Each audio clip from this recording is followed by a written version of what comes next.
ముత్యంపేటలో వినూత్న ప్రచారానికి తెరలేపారు ఓ అభ్యర్థి. వార్డు మెంబర్గా పోటీ చేస్తున్న కొండ రజిత తరపున ఆమె భర్త ఇంటింటికి తిరుగుతూ ఓట్లు అభ్యర్థిస్తున్నాడు.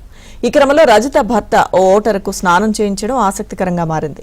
ఈ వీడియోలు సోషల్ మీడియాలో వైరల్ అవుతున్నాయి. దయచేసి నా కోటేయాలి, మీ ఈపు రాకుతున్నా మీ ప్రజలు ఎట్లున్నా ఇట్లా అన్ని చూసుకుంటా దయచేసి గెలిపియండి. దయచేసి గెలిచుడులకు వేయండి. పైసలు ఇచ్చుడు తీసుకోవడం అన్నట్టు కాదు, నిజాయితీగా ఉంటాను, నిజాయితీగా గెలిపిస్తే నా గురించి తెలుసు కాదు. దయచేసి నా కోటేయండి. అన్న మదన్న నమస్తే. ఆరో వాళ్ళ మా భార్య వేసింది, దయచేసి మీ అమూల్యమైన ఓటు వేయండి. నా గురించి తెలుసు కాబట్టి మా భార్యను కొండ రజిత గారు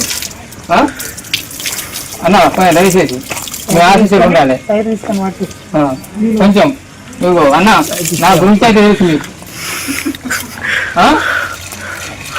నీవు ఇల్లు వాడతావు.